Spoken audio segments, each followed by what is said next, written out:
Okay. Good morning, students. I am RK sir from Smart Point Commerce classes. As we know that कि अभी तक हम लोग ने जो इकोनॉमिक्स का जो चैप्टर नंबर 3 हम लोग लर्न कर रहे हैं जिसका नाम है डिमांड एनालिसिस, राइट। ये डिमांड एनालिसिस में अभी तक हम लोग ने जो क्वेश्चंस कराए, आई थिंक आपने अगर मेरे सारे वीडियोस अगर देखे रहेंगे तो मैंने सारे वीडियोस के अंदर आपको पहला जो वीडियो था उसके अंदर इंडिविजुअल डिमांड, मार्केट डिमांड पढ़ाया। उसके बाद एक नेक्स्ट वीडियो डिक्लेयर किया मैंने, उसके अंदर मैंने टाइप्स ऑफ डिमांड पढ़ाया। उसके बाद मैंने लॉ ऑफ डिमांड आपको पढ़ाया। उसके बाद हम लोग ने डिटरमाइनेंट ऑफ डिमांड भी हम लोग ने लर्न किया। करेक्ट है? ओके। सो आई थिंक इस चैप्टर में अगर ज्यादा इंपॉर्टेंट कुछ क्वेश्चंस अगर बाकी है तो मुझे लगता है ये दो क्वेश्चंस है जो assumptions of law of demand and exceptions of law of demand, ये दो क्वेश्चंस ज्यादा इंपॉर्टेंट और रिमेनिंग है इस टॉपिक के अंदर। बाकी रेस्ट ऑफ थिंग्स इंपॉर्टेंट है बट मेजर कुछ चीजें अगर जरूरी है तो यही दो क्वेश्चंस है। तो आज के इस वीडियो के अंदर मैं आपको बताऊंगा कि लॉ ऑफ डिमांड मुझे थोड़ा एक्सप्लेन करना पड़ेगा अजम्पशंस ऑफ डिमांड पढ़ाने के लिए। तो लॉ ऑफ डिमांड का एक स्लाइड 2-2.5 मिनट्स का एक रिवाइज कराऊंगा। उसके बाद I will go for assumption of law of demand. So I start my lecture with the first question का नाम बोर्ड पे देख सकते हो जिसका नाम है assumption of law of demand. So now assumption of law of demand का मतलब क्या होता है? So I'll come to that part, but before than that I'll go for a law of demand. So we'll have a small revision of law of demand. I think अगर आपको याद रहेगा, अगर लास्ट वीडियो के अंदर law of demand के अंदर मैंने एक्सप्लेन किया था कि law of demand this theory has introduced and propounded by professor Alfred martial. He has taken this theory from his own book which is known as the principle of economics. अच्छा, इस theory के अंदर क्या explain किया था? Now this is very important and interesting to see. इस theory के अंदर अल्फ्रेड मार्शल ने एक्सप्लेन किया था relationship between price of commodity and quantity demand. Yes और नो बेटा? इसके अंदर क्या एक्सप्लेन किया था? ही has explain the relationship between the price of commodity and quantity demand. Actually इसके अंदर इसने कंज्यूमर का कंज्यूमर का बिहेवियर एक्सप्लेन किया है।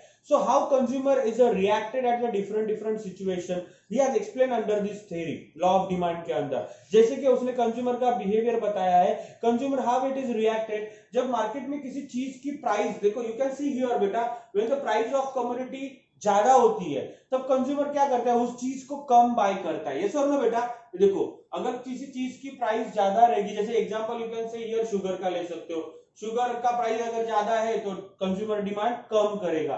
और अगर बेटा ये शुगर का प्राइस अगर यहाँ पर यू कैन सी दैट 50 रुपए किलो रहेगा, यहाँ पे 50 रुपीज ले लेते हैं केजी का, और यहाँ पे अगर 10 रुपए केजी हो गया, सॉरी आई एम सॉरी 10 रुपए केजी हो गया, सो यू नो व्हाट क्या हो जाएगा? Consumer demand less.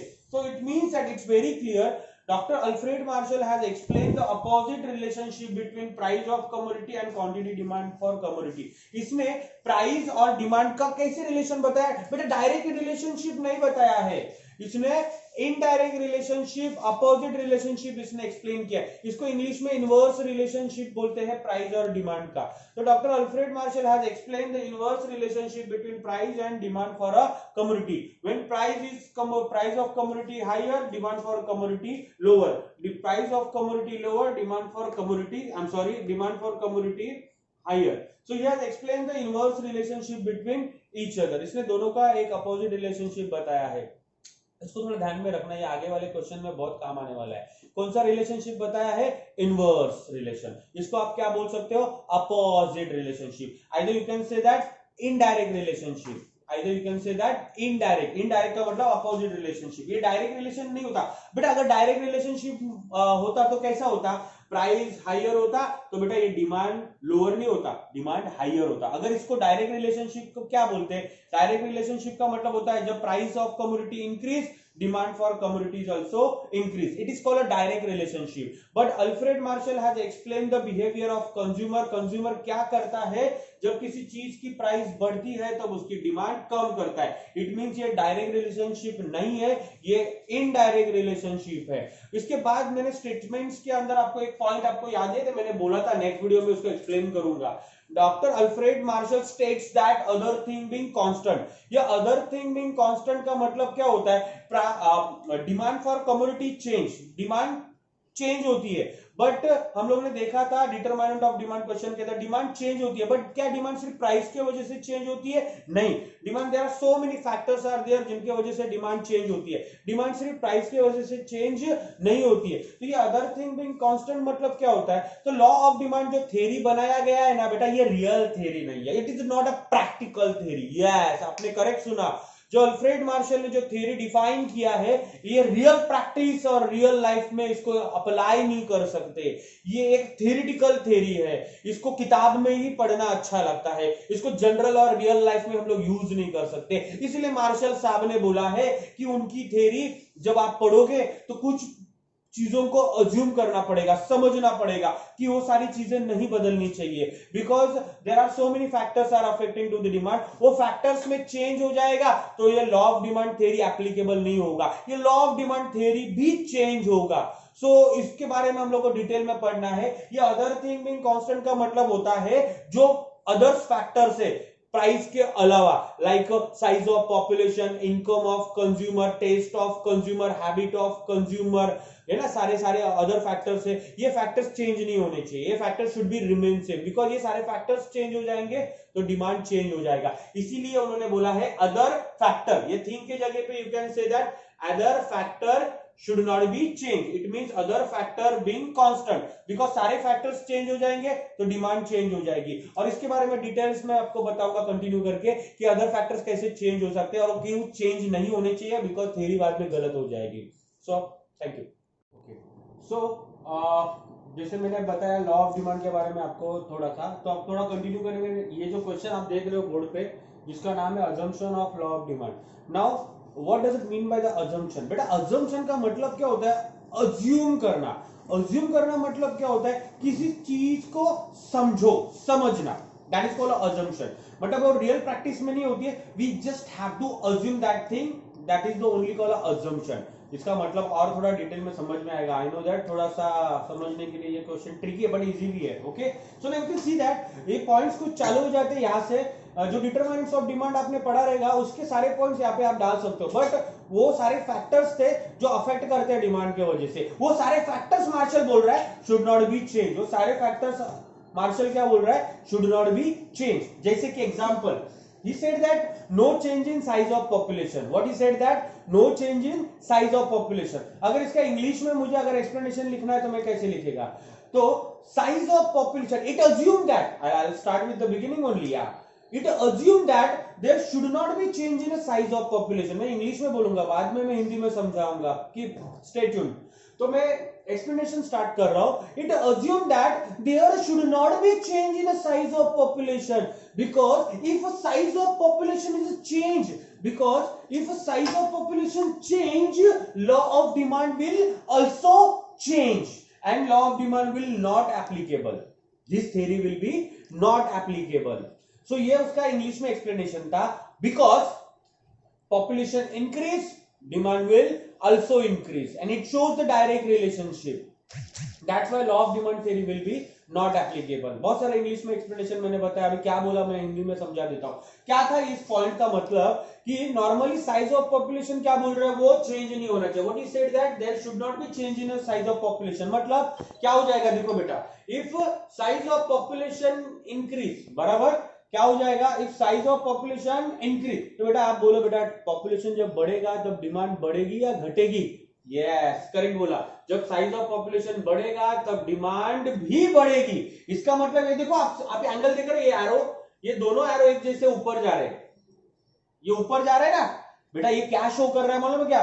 पॉपुलेशन बढ़ रहा है, डिमांड बढ़ रही है, ये क्या शो कर रहा है भाई? ये डायरेक्ट रिलेशनशिप एक्सप्लेन कर रहा है। बट समझ में आया, मार्शल ने हम लोग को डायरेक्ट रिलेशनशिप कहां पढ़ाया है? लॉ ऑफ डिमांड के अंदर उसने हम लोग को इनडायरेक्ट रिलेशनशिप सिखाया है। प्राइस ऊपर, डिमांड नीचे, प्राइस नीचे, डिमांड ऊपर। उसने तो कहीं पर भी डायरेक्ट रिलेशनशिप के बारे में नहीं बोला, लेकिन हो क्या रहा है, अगर पॉपुलेशन बढ़ेगा तो डिमांड भी बढ़ेगी, पॉपुलेशन बढ़ेगा तो डिमांड भी बढ़ेगी। ये हो गया डायरेक्ट रिलेशनशिप। और हम लोग को डायरेक्ट नहीं चाहिए, हम लोग को इनडायरेक्ट रिलेशनशिप चाहिए, क्योंकि मार्शल ने लॉ ऑफ डिमांड के अंदर इनवर्स रिलेशनशिप एक्सप्लेन किया है प्राइस और डिमांड के बारे में। लेकिन यहां पर क्या हो रहा है, जो पॉपुलेशन इंक्रीज हो रहा है तो डिमांड डिक्रीज नहीं हो रही है, जब पॉपुलेशन बढ़ेगा तो डिमांड भी बढ़ेगी। इसका मतलब ये कौन सा रिलेशनशिप हो गया, डायरेक्ट रिलेशनशिप। दैट्स व्हाई इसीलिए Alfred Marshall has said that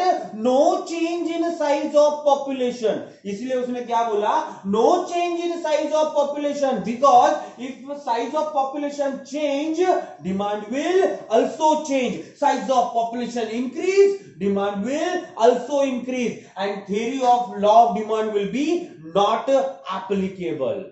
I hope you understand this point. Yes or no बेटा? चलो अपन नेक्स्ट पॉइंट की तरफ बढ़ते हैं। नेक्स्ट पॉइंट में उसने क्या एक्सप्लेन किया है, there should not be change in income of consumer. क्या एक्सप्लेन किया है, there should not be change in income of consumer, because if income change demand will also change and theory will be not applicable. इसका explanation था, कैसे proof करके दिखाता हूं। क्या ही सेड दैट, उसने क्या बोला है, नो चेंज, किसमें चेंज नहीं होना चाहिए, इनकम ऑफ कंज्यूमर। एक बात बोलो बेटा, ये रियल प्रैक्टिस में ऐसा होता है क्या, अगर मैं 10,000 रुपीज कमाता हूं तो जिंदगी भर 20 साल 10,000 ही कमाऊंगा क्या, ऐसा होता है क्या, कभी नहीं होता। इसलिए मैंने क्या बोला, ये जनरल प्रैक्टिस में थ्योरी यूज नहीं होता, रियल प्रैक्टिस में ये थ्योरी नहीं यूज होता, ये सिर्फ थ्योरेटिकली पढ़ने के लिए अच्छा है। जैसे कि देखो ये क्या बोल रहा है, इनकम है ना, इनकम ऑफ कंज्यूमर का, ये कंज्यूमर का इनकम है ना बेटा, ये कंज्यूमर का इनकम चेंज नहीं होना चाहिए, क्योंकि क्या होगा मालूम है क्या, अगर ये कंज्यूमर का इनकम बढ़ेगा तो बेटा क्या हो जाएगा, जो इंसान 10,000 रुपए आज कमाता है वो अगर 5 लाख 10 लाख रुपए हर महीना कमाएगा तो इनकम बढ़ेगा तो क्या बढ़ेगी, यस, इनकम बढ़ेगा तो क्या बढ़ेगी, डिमांड बढ़ेगी। तो अगेन क्या हो रहा है, ओहो लॉ ऑफ डिमांड थ्योरी गलत जा रहा है। लॉ ऑफ डिमांड के अंदर उसने क्या बताया था, इनडायरेक्ट रिलेशन, लेकिन ये क्या हो रहा है, ये देखो एरो ऊपर जा रहा है, इसका मतलब इसको डायरेक्ट रिलेशनशिप आ रहा है, लेकिन उसने क्या बोला था, इनडायरेक्ट रिलेशनशिप होना चाहिए लॉ ऑफ डिमांड के अंदर। So that's why he said that no change in income of consumer, that's why he said that no change in income of consumer, because why, because income increase demand increase, income increase demand increase, income बढ़ेगा demand change हो जाएगा और theory will be not applicable। ये point था उसका। I hope you understand बेटा। we'll go for a third point। Again third point को अभी डिटेल में एक्सप्लेन करने की जरूरत नहीं, आपको ऊपर के 2 पॉइंट की वजह से समझ में आ रहेगा मुझे किस तरह से इस टॉपिक को पढ़ाना है। तो ये नीचे वाला क्या था point, no change in taste and habit of consumer, no change in taste of habit of consumer, consumer के हैबिट्स और टेस्ट में चेंज नहीं होना चाहिए। सीधी सी बात है, एक्सप्लेनेशन कैसा जाएगा, it assume that there should not be change in a taste and habit of consumer. It assume that there should not be change in a taste and habit of consumer. Why? Because if consumer taste change, because if consumer habit change, because if consumer preference and fashion change, demand will also change and theory will be not applicable। ये explanation था। अब उसका meaning बताऊंगा, क्योंकि क्या बोल रहा है वो, अगर कंज्यूमर का टेस्ट चेंज हो जाएगा तो कंज्यूमर की डिमांड भी चेंज होगी। जैसे कि मैंने एक्सप्लेन किया था, अगर मेरे बच्चों को वैनिला फ्लेवर का आइसक्रीम पसंद है और सडनली 3-4 बार वैनिला फ्लेवर खाने के बाद उब गए, बोर हो गए, कंटाल गए और बाद में मुझे बोला सर टेस्ट चेंज हो गया, अब वैनिला नहीं चाहिए, चॉकलेट लाओ। देखो बेटा, वैनिला फ्लेवर का डिमांड शिफ्ट हो गया किधर, चॉकलेट फ्लेवर पे, तो डिमांड किसकी बढ़ेगी, चॉकलेट फ्लेवर की बढ़ेगी। डिमांड किसकी घटेगी, वैनिला फ्लेवर की घटेगी। सो टेस्ट चेंज हो जाएगा, डिमांड भी चेंज हो जाएगी। इसीलिए भाई साहब मिस्टर प्रोफेसर अल्फ्रेड मार्शल हमें क्या सिखा रहे हैं इस टॉपिक के अंदर,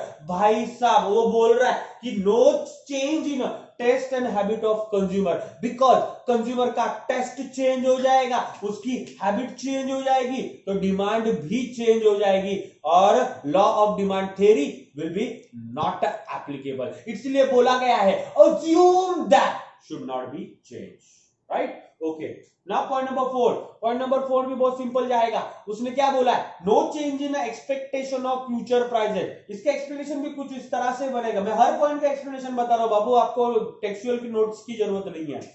it assume that there should not be change in the expectation of future prices. Why? Because if consumer expecting future rise and fall prices, demand will also change and theory will be not applicable. ये explanation बताया, वो meaning समझाऊंगा।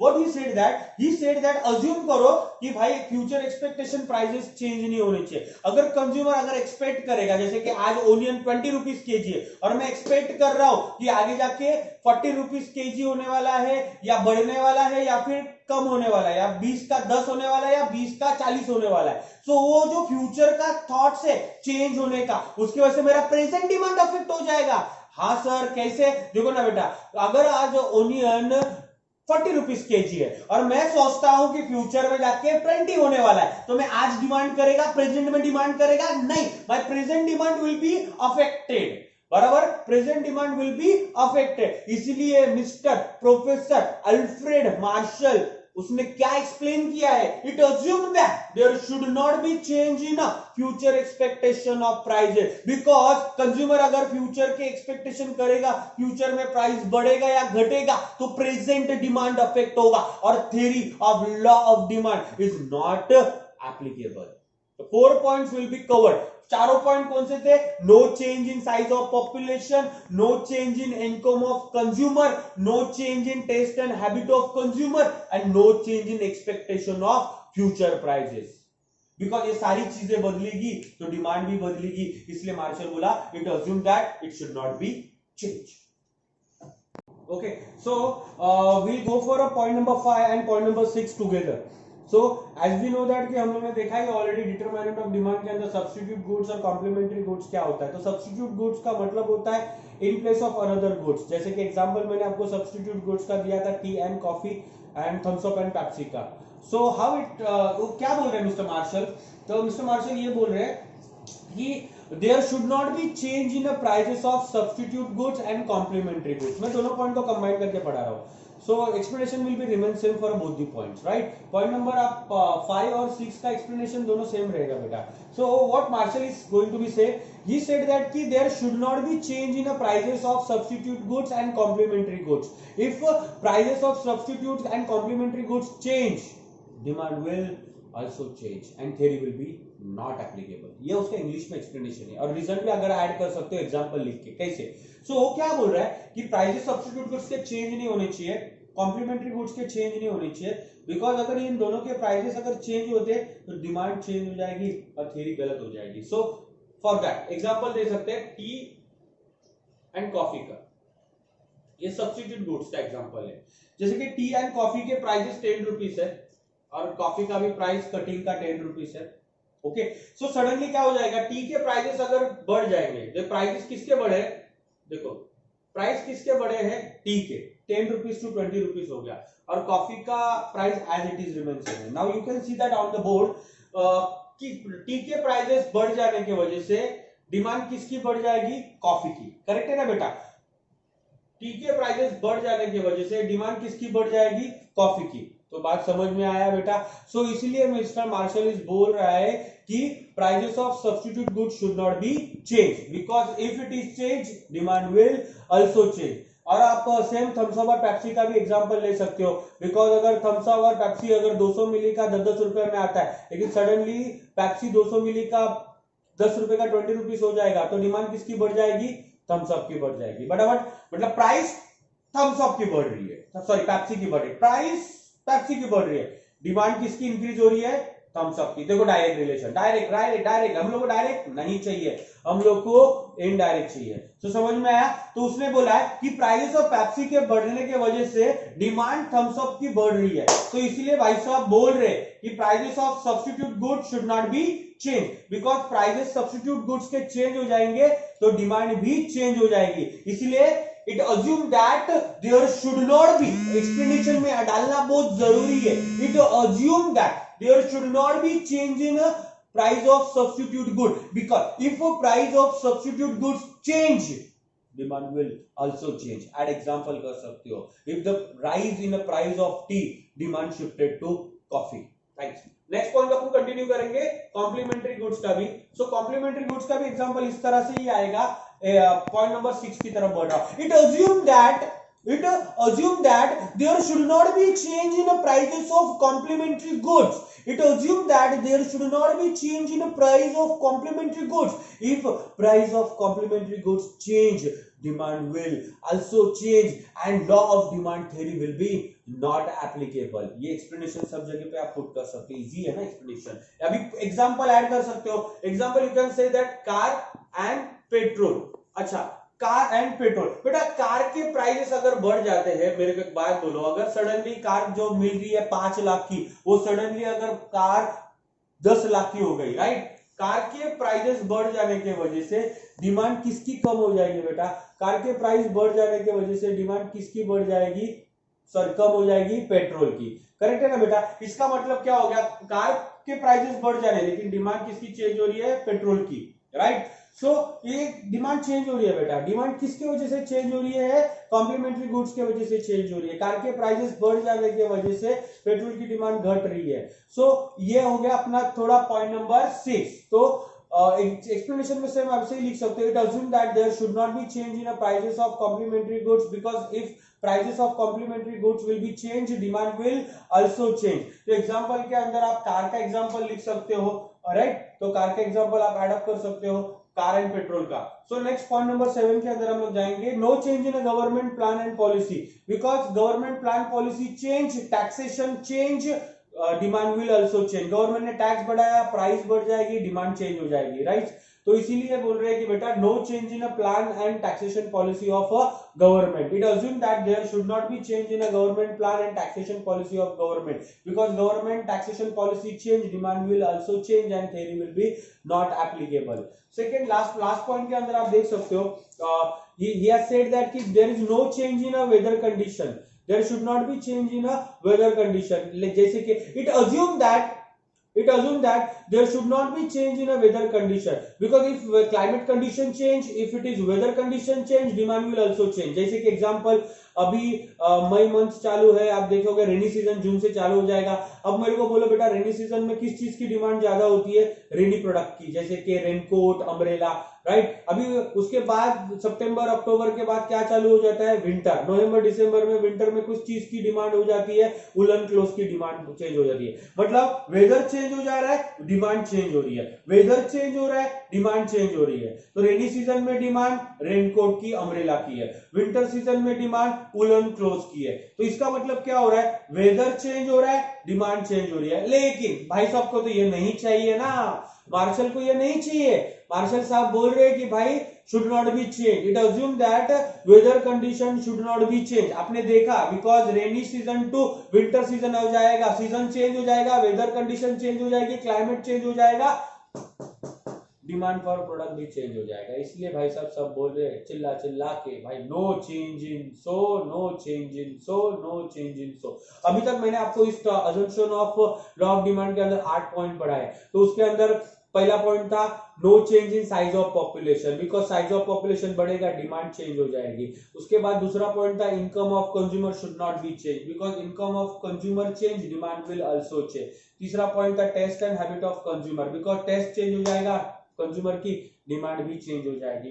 Point number 4 के अंदर हम लोग ने देखा expectation of future prices. He said that there should not be change in expectation of future prices because consumer if expecting future fall or rise in a price, demand will also change. उसके बाद ये next point देखा no change in price of substitute goods, no change in price of complementary goods because अगर substitute goods और complementary goods के prices change हो जाते हैं तो डिमांड चेंज हो जाती है. उसके बाद हम लोगों ने देखा no change in government policy. Government के प्लान, गवर्नमेंट की पॉलिसी, गवर्नमेंट का टैक्सेशन पॉलिसी अगर चेंज हो जाता है तो बेटा डिमांड भी चेंज हो जाती है. तो और लास्ट में हम लोग ने देखा there should not be, it assume that there should not be change in a weather condition and climate condition because if weather condition and climate condition is changed, demand will also change and law of demand theory will be not applicable. ये था बेटा पूरा explanation के साथ, meaning के साथ मैंने कोशिश किया इसको अच्छे से आपको एक्सप्लेन करने की. मैं चाहता हूँ इस वीडियो को आप ध्यान से देखिए, ध्यान से सुने और आपके काफी स्टूडेंट्स, आपके फ्रेंड्स, आपके ग्रुप में इसको शेयर कर सकते हो बिकॉज लॉकडाउन का समय है, काफी लोग घर पे बैठे हुए हैं, स्टडी भी शायद कर रहे हैं कि नहीं कर रहे हैं, तो वैलिड रहेंगे। तो मैं चाहता हूँ कि अगर आप अपने फ्रेंड्स को ग्रुप में अगर इसको सबको शेयर करें तो सब लोगों को ये सिंपल वाला एक्सप्लेनेशन समझ में आएगा, सिंपल वाला एक्सप्लेनेशन समझ में आएगा। तो थैंक यू वेरी मच ये वीडियो देखने के लिए, धन्यवाद।